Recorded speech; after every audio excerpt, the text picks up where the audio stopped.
Salutations and good eventide, fellow classmates. Welcome to the first episode of Economics in Doodles. You all are undoubtedly curious as to which subject we will attempt to fill your minds with for the next 10 minutes. And the answer is, drum rolls please, Canada's escalating food fight between grocery stores. Now you may be asking yourself, why is this important and why do I care? We care because this competition is changing how we buy and value our food. This affects our consumer preferences, our willingness to pay, as well as the concessions being made by the top market shares in order to provide us with the lowest prices. To begin, let's look at the alleged monopsony that is Walmart Canada. A monopsony is a market where one buyer faces many sellers and is therefore able to dictate its own terms, driving prices down. Let's start with one firm that faces a specific marginal cost and a marginal revenue for a good. Let's say it's bananas. There are many suppliers of bananas producing a supply curve S. In a competitive market, the equilibrium would be reached at point B, where supply S equals demand D. However, in this imperfect competitive market, the monopolist demands a specific quantity derived by point A, which then forces the supplier to provide the good at a lower price, resulting in higher profits for the monopolist. This dominant position gives Walmart an incredible amount of economic power. Walmart is absolutely relentless in pushing its suppliers to cut their prices, which they do, knowing that if they do not concede, the impressive retailer will simply find another who will. After all, no one says no to Walmart.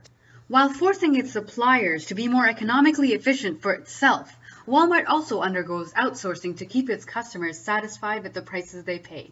The retailer has sent manufacturing jobs to countries such as China, where the goods can be produced at a much lower cost. This is due to their lower wage standards. In fact, Walmart is currently importing over 60% of its merchandise so that it can decrease its costs as much as possible. Walmart also keeps in-store variable costs quite low. Of course, what we mean here is, if Walmart could pay its employees in peanuts, it would. This cost minimization not only provides customers with the cheapest goods available, it also saves shoppers at least 15% on a typical cart of groceries, but it also enlarges its own profits considerably. So how does Walmart utilize its power to control the market?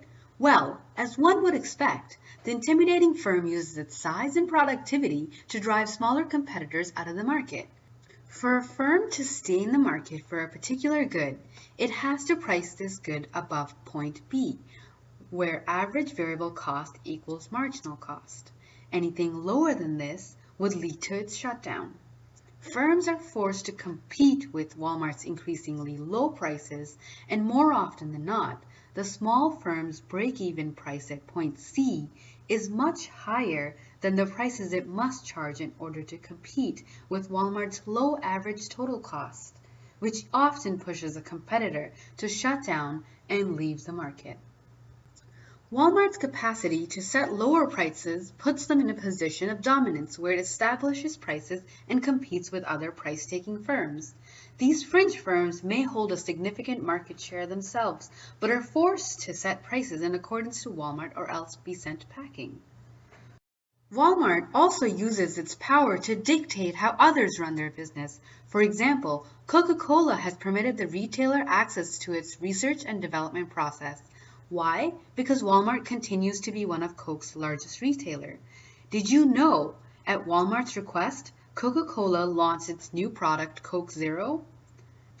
Now that's a little worrying, isn't it?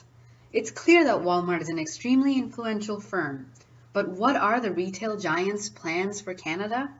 The firm's plans are quite simple: to sell fresh produce at low prices and simply increase its number of consumers and bottom line. Walmart's goal is to price fresh food at least 10% below conventional grocers. These promises are a clear play on our consumer preferences. Some people have an inelastic demand for fresh food and are willing to pay more for a healthier selection. Others maintain an extremely elastic demand and are looking to work within their budget. Walmart is determined to eliminate this divide. They also use a marketing strategy called loss leader pricing, where they will sell a few inelastic goods like dairy, cheese, pop, and toilet paper at a price below its market cost to stimulate sales of more profitable goods or services. This means that they attract you to the store and you end up buying a lot more than you intended, which is great for them because they end up making a lot of money.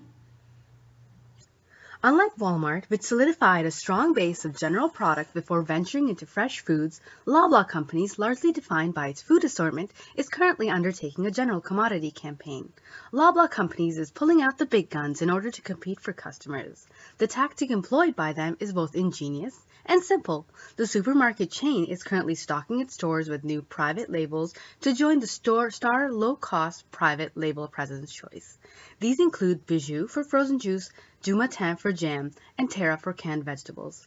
Private labels can provide retailers with gross margins of up to 40% or 10 percentage points more than national brands because of lower distribution and marketing expenses.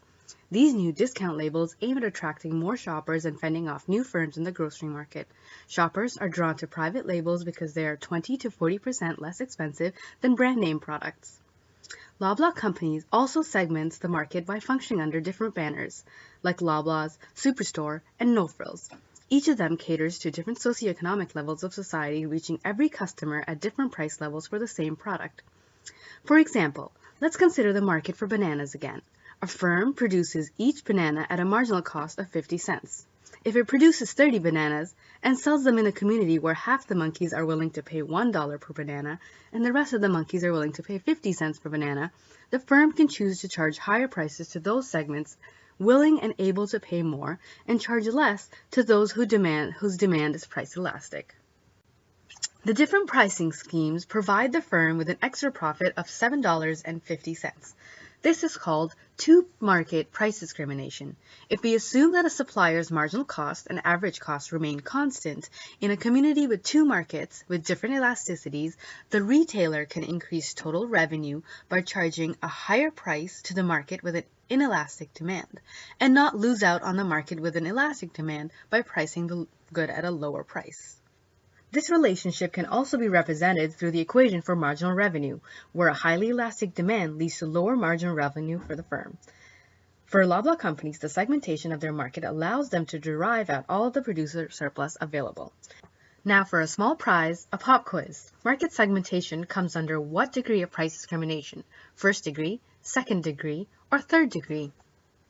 Recently, Loblaw Companies took over Canada's largest retail pharmacy chain, Shoppers Drug Mart. This strategy is aimed at maintaining its edge over its leading competitors like Walmart. This will result in the sale of many more products, pharmaceuticals in particular, at higher margins and greater profits for Loblaws. And it will also give them access to an overnight grocery and drug market not available to Loblaw Companies previously. The greatest benefit of this takeover will be the cross-fertilization of private brands. While Shoppers Drug Mart will remain a separate unit within Loblaw Companies, the two chains will carry each other's private label products. Loblaw brands includes President's Choice, Blue Menu, and No Name for food, and Joe Fresh for clothing. Shoppers Drug Mart brands include the Life brand for health and medical products. So how does this increase Loblaw's competitiveness? This tactic induces loyalty programs where consumers bring their preferences and offer their inelastic demand for a specific brand. For example, the loyalty towards Life brand products may spill over to Loblaw brands because of its association to Shoppers Drug Mart, and vice versa, thus increasing overall Loblaw profits. Additionally, Shoppers Drug Mart's large and healthy presence in Quebec, a province in which Loblaw struggles, will benefit the supermarket chain immensely. So where does that leave us? As consumers, we derive great benefit from both Walmart's monopsony and dominant firm pricing, as well as Loblaw's private brand discounting programs.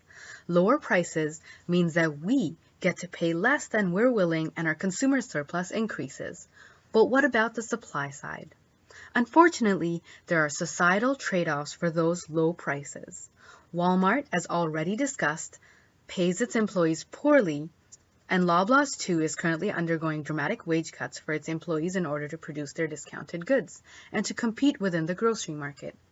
Certainly, as Canada's grocery war escalates, so too does the number of casualties, and there appears to be no end in sight for this economic conflict. That brings us to the end of this episode of Economics in Doodles. See you next time!